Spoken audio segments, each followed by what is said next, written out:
Then she just stopped. Big static for 5 seconds, a few seconds, 2-3 seconds, crazy static, and then nothing, silence.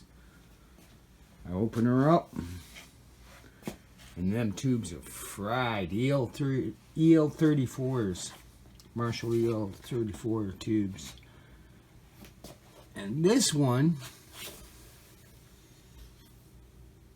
was actually cracked perfectly around the bottom. Look at that. So look at the big white friggin' hats they're wearing, cooked.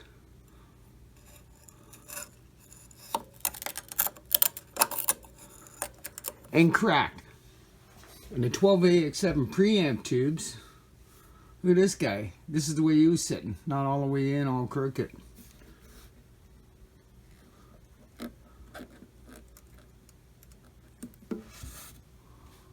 There we go. I don't know. I hardly moved the thing in a year. Never jolted it. So it had to be like that the whole time. The 12AX7. Obviously they weren't. They had to work. But the question is, why did they cook? Did they fuck up the bias when they set it? Either way, I'll have to be re-biased when I put in new tubes. And that's it. It's a good amp though. Sounds great when it's working.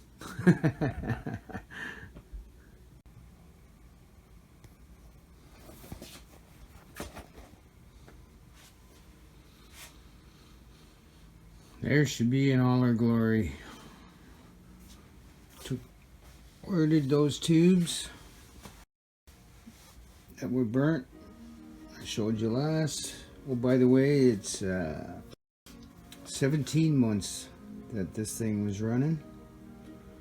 Yeah, I don't know, over 100 hours before she burned up. We'll find out. Yeah, so I ordered tubes. I ordered from Long and McQuaid some EHX, which is Electro-Harmonics EL34 power tubes match set. There's the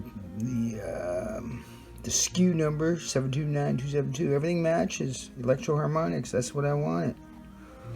So why are they on a set of JJs? And that's what they attached them to, and that's what I got. See the JJs. I installed them. Get some light in there. See, JJ tubes, power tubes. Yeah.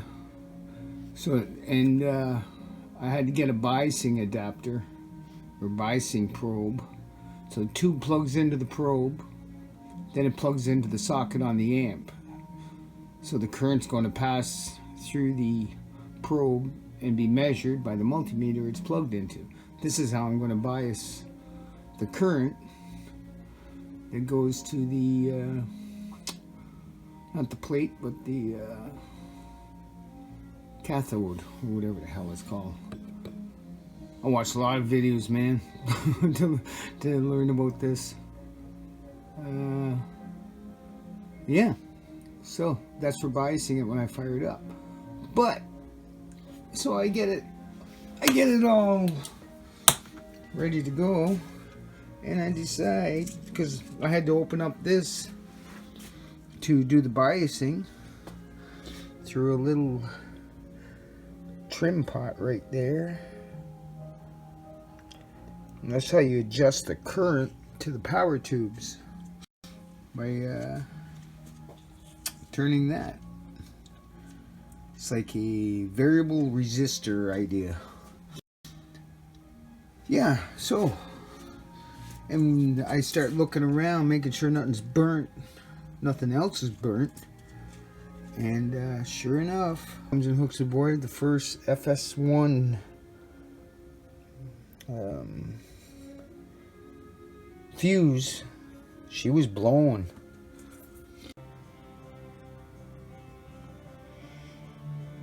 It should be burnt, fried, cooked. So I had to order that and wait another 2 days. Now I got it.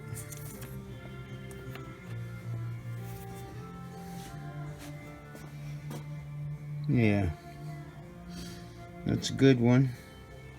That is a T630 milliamp L 250 volt glass tube fuse, 3/4 inch long.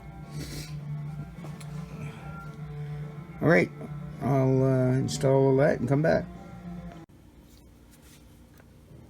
Alright,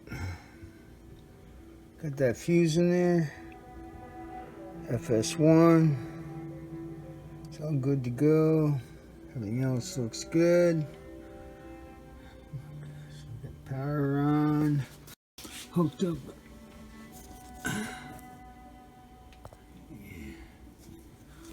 Alright, we got I plugged guitar into it just because I see them plug sound generators. I guess they're just listening. But just to play it safe, I plug something in there because I always see them do it. This is a must. The speaker, you must put a load on that amp when you fire it up. A speaker should always be plugged into a tube amp.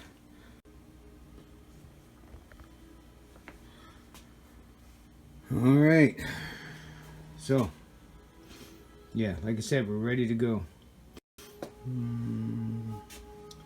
Flick the power on.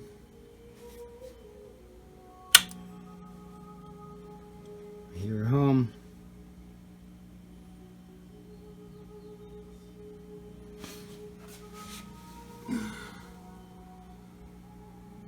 Tubes are warming up nicely.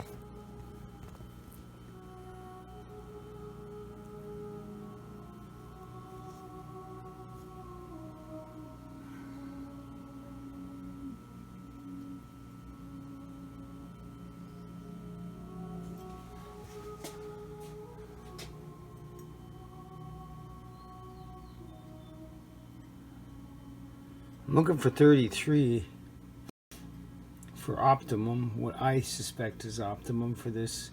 There's no schematics available for this friggin' amp. From Marshall, from anywhere. I searched the internet, running other people looking for them, but there is no schematics.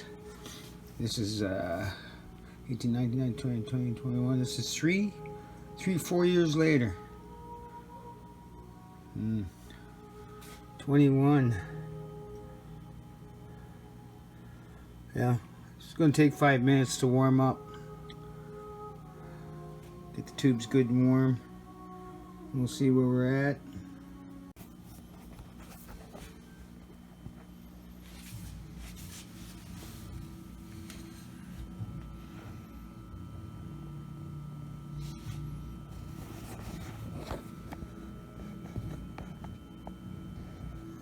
Well, my conclusion. Love that soft glow.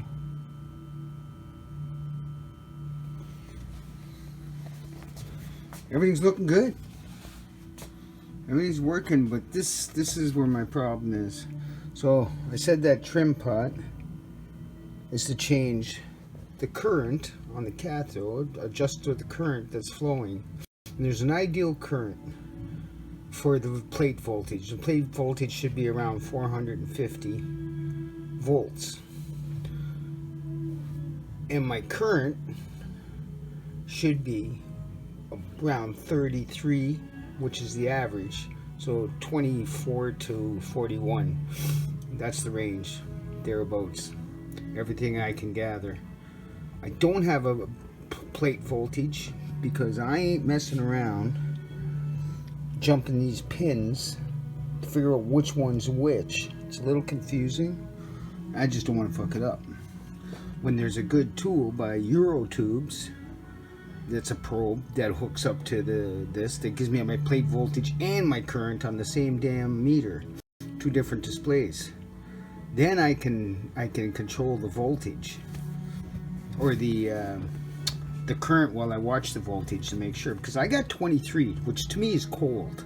That's at the very bottom. But now, see here? Low, mid, high. Low is 5 watts. Mid is 10 watts. High is 50 watts. It's an attenuator, a power attenuator.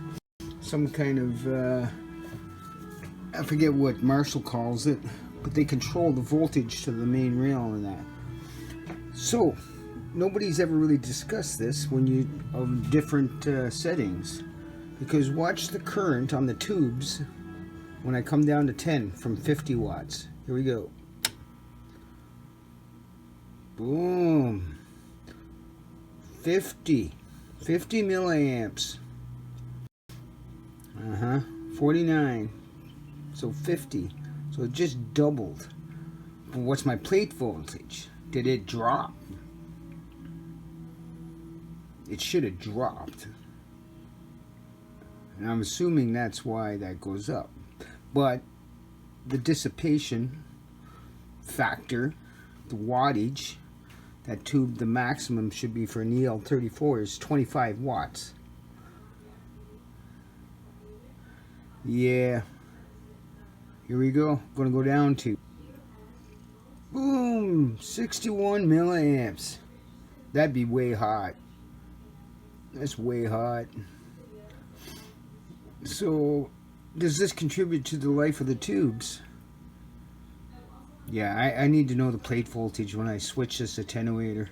I got to get another probe. So, this mission is still ongoing, but everything's working great. My tubes are going away nicely.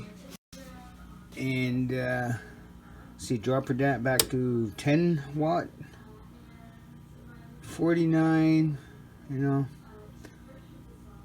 That's still higher than the highest setting, I would think. Again, I can't see my plate voltage. The attenuator's changing that. Nobody talks about this attenuator when they're talking it on YouTube. Yeah.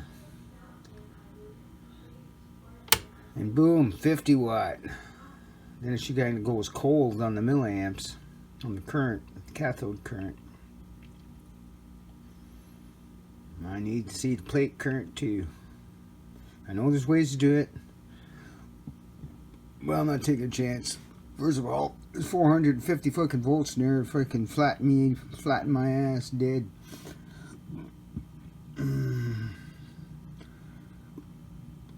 Yeah. So, you know what? Alright. I'll get back to you in the future someday. Until then, she's looking good. Looking good. She's all warmed up now. Here's my, that's my Rush Alex Lifeson inspired amp.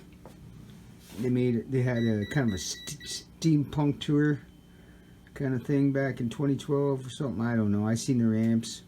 Hughes and Kettner amp, little lunchbox amp. Just sits in there, right? Just, you know, you can just slide it in through the back. It's actually just a speaker cabinet with some effect pedals hidden underneath. All the wiring's all inside that box. So it's a very neat package. And yeah, I can just swap over to any head I want. Any amp. It's just a speaker cabinet. It just looks like a one-piece deal. Yeah, that's what I'm saying. Alright. Alright.